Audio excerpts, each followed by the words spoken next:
gardienne des codes ivoiriens. C'est comme ça qu'on vous appelle, la gardienne des codes ivoiriens. Ou plutôt des codes... Oui, c'est ça? Oui. Des codes ivoiriens. Pourquoi les codes ivoiriens? Alors, en plus de ce que vous avez cité en me présentant, en tant qu'experte en art de vivre et tout ce qui est étiquette, donc les codes d'étiquette, il y a 3 semaines, n'est-ce pas, que j'ai eu l'honneur de pouvoir sortir ce premier ouvrage de Eliké, qui parle des codes ivoiriens. Donc, parce que nous avons des codes et ils existent, mais ils sont pas écrits et on n'en fait pas la promotion. Donc, j'ai décidé de pouvoir faire des recherches et les présenter à travers des ouvrages dont le tome 1 est sorti. Raison pour laquelle je dis, oui, je suis la gardienne des codes ivoiriens. Des codes ivoiriens, c'est bien dit. Alors, Marie-Joseph, là, tout de suite, comme ça, j'ai envie de vous demander, mais pourquoi les codes ivoiriens? Est-ce qu'on a des codes qu'on ne retrouve pas ailleurs ou bien les codes du savoir-vivre, ils sont plutôt universels? Alors, il faut savoir que les codes, pour chaque environnement, pour chaque culture et pour chaque pays, nous avons des codes. Donc, les codes varient en fonction de l'environnement. Donc, autant nous avons les codes de la table, mais il y a le code du placali, il y a le code du foutou, il y a le code du garba. En fait, les codes nous disent comment s'y prendre. Il y a les codes du kabato aussi? Absolument, absolument, absolument, absolument.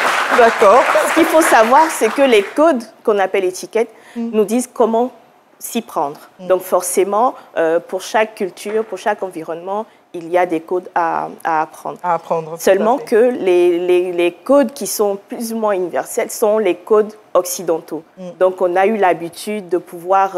s'aligner dessus. Exactement. Quoique des codes africains, des codes ivoiriens, précisément, existent. C'est ça. Et donc là, vous êtes à la tête du premier cabinet spécialisé dans la promotion et la formation des arts de vivre. Je ne sais pas si j'aurais pu penser qu'il y avait des spécialistes pour ça, mais c'est vrai qu'aujourd'hui, on a des spécialistes pour pratiquement tous les aspects de la vie, tous les aspects de la vie sociale, sociétale.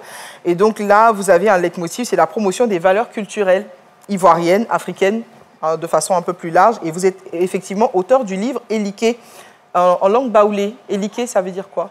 Si je prononce bien. C'est votre nom? C'est pour nous. Non, c'est pour nous, ça veut dire c'est pour nous. C'est notre chose. Donc ça, c'est ce qui nous appartient. Exactement. D'accord. Qu'est-ce qu'il y a, par exemple, comme code qu'on retrouve particulièrement chez un Ivoirien qu'on ne retrouverait pas ailleurs? Selon vous, hein? Ben déjà, la bonne humeur. On ne peut pas faire palabre avec un Ivoirien. Vous allez rester dedans. Ça, c'est sûr.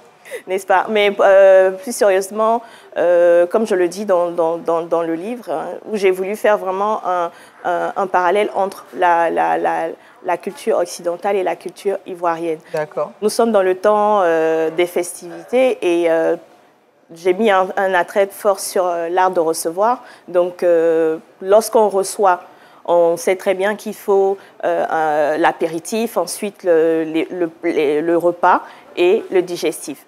Mais il faudrait savoir aussi, ce qui est à savoir est très intéressant, c'est que nous également, en tant qu'Ivoiriens, nous avons cet apéritif-là que nous offrons aussi à nos invités. Tout à fait. La preuve, enfin, quand vous arrivez au village, dans une famille, on vous donne à boire. Et on vous demande les nouvelles. Tout à fait. Et chez nous encore, selon chaque culture, on donne à boire avant de demander les nouvelles. Et chez d'autres, on demande les nouvelles avant de donner à boire. Et il y a tout le temps des significations derrière. Et ce qui est intéressant chez nous, c'est que nos codes ont des significations énormes que la jeunesse, les plus jeunes, gagneraient à savoir parce que ça leur apportera beaucoup plus d'assurance. Parce que ça ne sert à rien de copier l'Occident sans même savoir pourquoi on le fait, alors qu'on devrait être fier de notre culture parce qu'en plus, il y a beaucoup de valeurs derrière. Et c'est ce dont je parle dans le livre. D'accord. Ce livre, on le retrouve où? En ligne pour l'instant, donc on a un numéro WhatsApp, nous recevons les messages et ensuite on procède à votre livre. On peut donner ce numéro? Le numéro c'est le 07 49 64 80 24. D'accord. Donc pour tous ceux qui veulent s'approprier ce livre, ils peuvent contacter directement le numéro de téléphone que vous venez de donner. Ils sont livrés directement chez eux. Directement chez eux. Ça, c'est la magie du digital. Alors, qu'est-ce qu'on suit comme formation pour pouvoir donner des cours de savoir-vivre? Le savoir-vivre, c'est bien se tenir en société. Donc, en société, dans la famille, les amis, mais également au travail. Donc, c'est le comment se tenir, donc, dans tout environnement. Et comment se tenir au travail, on a la business étiquette, c'est-à-dire comment s'habiller pour aller au travail, connaître sa morphologie, connaître sa colométrie, c'est-à-dire les couleurs qui nous mettent en valeur. J'ai du peps, n'est-ce pas, avec mon bleu? Oh, bien sûr. Voilà. Vous allez vous poser la même question. Est-ce que ça va? Est-ce que j'ai commis un impair aujourd'hui, par exemple, en m'habillant? Il y a des couleurs qui pourraient vous mettre encore plus en valeur. Comme quoi, par exemple? J'aimerais bien savoir. Des couleurs chaudes. D'accord. Donc, du purple, oui, du rouge, mais du rouge bordeaux, voilà, quelque chose de très chaud, de l'oranger, du fuchsia, du jaune. Violet? Du violet également, mais, pas du violet clair, hein. D'accord. Du violet foncé. Okay. Et même en rouge à lèvres et tout. D'accord, ok, je note ça pour la prochaine fois. Alors, qu'est-ce que vous faites exactement quand vous rencontrez, par exemple, une famille que vous devez coacher ou un individu que vous devez coacher en matière d'art, de vivre et de savoir-faire? Tout dépendra de son challenge actuel. Donc, on aura une session de bilan pour savoir, prenons le cas par exemple d'un homme d'affaires, un employé, un cadre, un manager, un directeur. Donc, on fera un bilan pour savoir son challenge actuel. Parce qu'en entreprise, vous avez votre poste en fonction de votre technicité, votre savoir-faire. Après, pour avoir de la promotion et tout cela, on va regarder vos attitudes, comment vous vous tenez, comment vous vous habillez, comment vous parlez. Et aujourd'hui, il y a tellement d'affaires qui se signent autour d'un repas, un dîner d'affaires et tout cela. Il faut savoir choisir le vin, il faut savoir se tenir. La posture est très importante. Vous avez une très belle posture. Merci, c'est gentil. Merci. Donc, savoir s'exprimer et tout ça. Donc, en fonction du résultat de votre bilan, nous allons vous proposer un accompagnement. Généralement, l'accompagnement est sur 4 grands modules. Donc, l'élégance physique, ensuite l'attitude, donc tout ce qui est posture et gestuelle. Parce qu'en tant que cadre ou homme d'affaires, souvent quand on rencontre des personnes, on dit que cette personne a un charisme. Oui. Mais ce n'est pas quelque chose de palpable. Ça se travaille aussi. Oui, ça se travaille justement parce que c'est le résultat. On va dire qu'il y en a pour qui c'est inné, parce qu'il y en a qui l'ont naturellement, le charisme. Il y en a qui n'ont pas eu besoin de faire un travail particulier. Ils sont nés avec, en griffe, comme on le dit.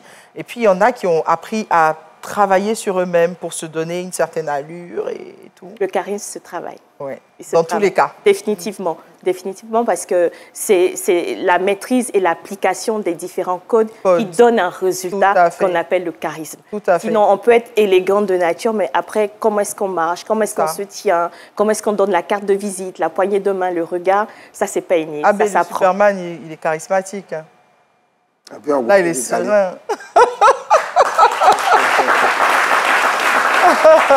Allez, on va partir rapidement pour le zapping qui est proposé par l'équipe d'Allume la télé et on se retrouve juste après avec nos invités. Et BIMPE signifie crédit de palabre. Crédit de palabre, BIPIN. Bi, ça veut dire affaire, palabre, PIN. C'est le crédit. Quand on prend crédit chez quelqu'un, on dit PIN. Voilà, BIPIN. Crédit de palabre. Ce qui caractérise le peuple atier, plus précisément ici à Ebimpe, c'est ce que nous appelons le fokui, la danse de génération que nous appelons le Sami. Marie-Christine, j'ai très mal au cœur pour Éric Bertrand Bailly. Oui, j'ai presque les larmes aux yeux quand je regarde la situation du garçon. Il a une trajectoire très difficile. C'est une véritable traversée des déserts pour notre Éric Bertrand Bailly. Depuis 2015, quand il arrive de Villarreal à Manchester United, il fait de très bons débuts, mais après, il est mis sur le banc. Il arrive à Marseille en prêt, il joue quelques matchs, après il est mis sur le banc. Là, il va à Beşiktaş. Le même scénario se produit, on le met à l'écart. Lorsqu'on parle de la Côte d'Ivoire, du football en Afrique, on ne peut pas parler du football en Afrique sans pour autant citer la Côte d'Ivoire, une grande nation de foot. Mais pour moi, en favori, je parlerai du Sénégal. Déjà champion en titre de la dernière édition. Je considère que le Sénégal est bien assis sur ses points forts. On peut voir le bilan d'Aliou Cissé avec les Lions de la Teranga. Qui dernièrement a totalisé 89 matchs. Juste sur les 89 matchs, à peine 12 défaites. Plus de 50 victoires. Donc c'est une équipe qui sait ce qu'elle fait. Nous avons protégé les Français, encore une fois, d'un appel d'air migratoire supplémentaire. Quant à se faire donner des leçons de débat par un gouvernement qui en est, je crois, à son 20e 49-3, il faut quand même un poil manquer de décence. Nous avons retrouvé donc nos invités, Marie-Joseph Coutouan, la gardienne des codes ivoiriens, qui va pouvoir nous faire une démonstration tout à l'heure de quelques codes à avoir en société pour bien se tenir, pour être aussi agréable avec les autres, n'est-ce pas? On a également avec nous Abbé, le Superman, chanteur de coupé décalé, danseur également. Et puis, bien sûr, dans notre public, nous avons les enfants de 1 à 12 qu'on va applaudir, qu'on retrouve ce 25 décembre à Sofitel, Côte d'Ivoire. Et nous avons également la jeunesse Adama Bictogo de Yopougon. Voilà, le responsable justement de cette jeunesse, Monsieur Koulibaly Ousmane, il va nous rejoindre rapidement. Venez, pour nous parler d'un tournoi intercommunautaire que vous organisez à Yopougon. Oui. Je suis M. Koulibaly Ousmane, le président de la jeunesse Adama Bictogo de Yopougon. Nous sommes ici pour inviter toute la population de Yopougon à venir massivement ce samedi 23 décembre à la place CP1 de Yopougon pour la grande finale du tournoi de la fraternité Adama Bictogo, un tournoi intercommunautaire dont sera opposé l'équipe de FC Dan contre l'équipe de FC Way. Tournoi de football, hein? Oui. Il y a des femmes qui jouent aussi? Bon, ou bien pour l'instant, c'est que des hommes? Ouais, pour la première édition. Bon, moi, je vais aller jouer. Il y a une place pour moi ou pas? Il n'y a pas de souci. D'accord, donc ça sera ce samedi. Le samedi à partir de 15h, vous avez dit, oui, à la place CP1 de Yopougon. Oui. Donc, tournoi intercommunautaire, c'est ça? Oui. Tous les quartiers de Yopougon vont se retrouver, c'est ça? Tous les groupes ethniques. D'accord. Tous les groupes ethniques. Oui, oui. D'accord. Donc là, on aura quoi à peu près comme groupe ethnique qu'on va retrouver là-bas? Il faut que je vois s'il y a des Koyaka et des Senufo dedans. Oui, il y a les Senufo. Les Baoulés vont gagner. Donc on invite massivement la population de Yopougon à venir ce jour-là. On va s'amuser et on va passer un bon moment de fraternité, de convivialité. D'accord, c'est super. Merci beaucoup. Les Baoulés vont gagner. Il y aura certainement des Baoulés, oui. Merci. Merci. Merci beaucoup, monsieur. Alors, là, on va pouvoir passer à une démonstration parce qu'il faut que vous nous donniez quelques règles de base. On va éviter de refaire des impairs si on en faisait déjà. Donc, vous allez vous installer sur le plateau d'Allume la télé et puis on va regarder minutieusement ce que vous avez à nous montrer. Moi, j'aimerais bien avoir des tips pour recevoir parce que le 25 décembre, c'est bientôt. Le 31, la Saint-Sylvestre aussi. D'accord. Donc, pour ceux qui aiment recevoir comme moi, je pense que ça va être très utile. Bon, mais c'est justement une démonstration pour l'art de la table.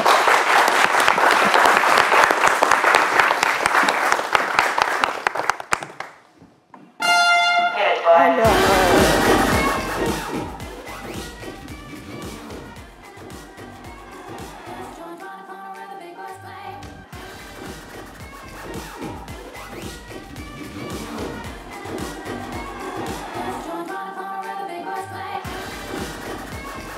je peux parler en même temps?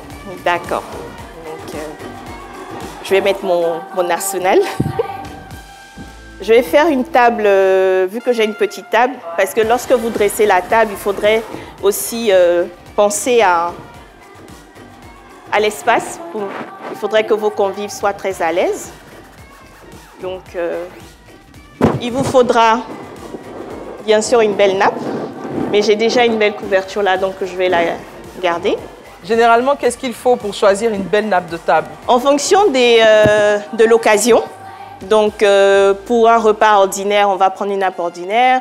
Mais si vous recevez des invités spéciaux, vous allez sortir une très belle nappe. Là, par exemple, j'ai une très belle nappe avec de la dentelle bien et tout. Ce serait l'idéal. Idéal, d'accord.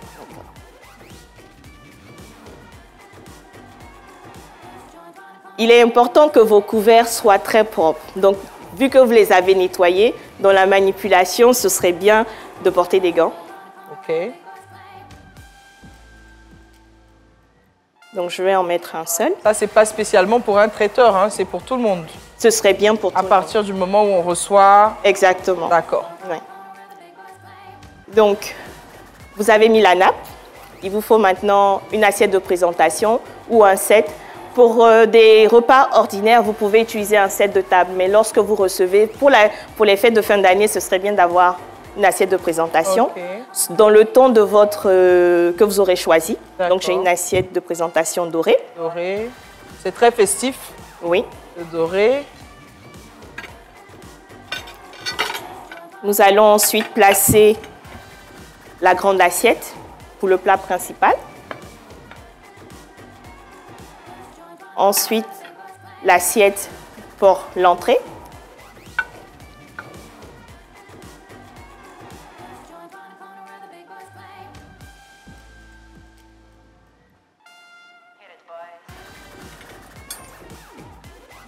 Nous allons placer maintenant les couverts. Donc, le couteau toujours à droite. D'accord. De l'assiette. La table se dresse en fonction du menu. Donc, quand vos invités vont s'asseoir à votre table, il faut qu'ils sachent déjà ce à quoi ils auront droit déjà en voyant les couverts. Donc, là, je dresse une table pour une entrée, salade niçoise par exemple. Ensuite, du foutou sauce graine, n'est-ce pas? Et pour le dessert, du déguet ou du yaourt. D'accord. D'accord. Donc, je vais placer mon couteau. J'ai placé mon couteau pour le plat principal. Je vais placer ensuite la grande cuillère pour prendre ma sauce. D'accord. Toujours à gauche de l'assiette. Oui, le couteau et la cuillère se mettent toujours à droite. À droite de l'assiette, d'accord. Je vais placer ensuite le couteau pour l'entrée. Lorsque vous recevez, il est important si vous avez 5 plats, il faut 5 différents couverts. Ne demandez surtout pas à vos invités d'utiliser les mêmes couverts pour tous les plats. D'accord. Ah ben le Superman, c'est bon? Ouais, on prend le coup. Oh. J'ai l'impression que ça fait un peu bourgeois quand même. Ouais, quand même. Ouais, ouais. Et les fourchettes toujours à gauche. D'accord. D'accord. Ensuite... Les fourchettes toujours sur le dos, hein? Oui, sur le dos. Oui, parce qu'il arrive que des gens... Oui, à moins que vous ayez des initiales à l'arrière gravées en or où il est important de savoir, mais ce n'est pas nécessaire. OK. Voilà. Les verres, pareil, ils sont posés comme ça. Alors, à table, nous avons les verres à eau. À table, les boissons autorisées sont l'eau et le vin. Et le vin, OK. Pas de soda, pas de jus, que le vin et l'eau. Les autres boissons se prennent hors table, à l'apéritif ou au digestif. Okay. Mais après, si vous avez des invités qui veulent venir à table avec leur jus, on ne va pas dire que MJ a dit non, hein. Vous les laissez. D'accord. OK. Donc, vous voyez, les verres, on a un gros verre et un moyen. Donc, le plus gros, c'est le verre à eau. Et le plus petit pour le vin. Pour le vin. Donc, on va placer le verre à eau à la pointe du premier couteau. Et ensuite, le deuxième verre va descendre comme ça pour avoir une belle diagonale. D'accord. Nous allons placer la petite cuillère pour le déguet. Donc, les couverts à dessert se mettent au-dessus de l'assiette comme ça. D'accord. Voilà. On va terminer avec notre serviette. On va utiliser un joli rond de serviette en poire baoulée. Pour faire honneur à la culture de chez Madame Coutois. Absolument. Et un autre petit accessoire qui est le porte-couteau. Le porte-couteau. Le porte-couteau qu'on va mettre en dessous du couteau du plat principal. Okay. Vous savez, quand on reçoit, il est bien aussi que la table soit belle. Donc, on va jouer vraiment sur le côté beau. Donc, n'hésitez pas à mettre de petits accessoires comme ça qui embellissent votre table. D'accord. Merci beaucoup. On va applaudir cette très belle prestation de Madame Coutoir. On a appris beaucoup de choses aujourd'hui.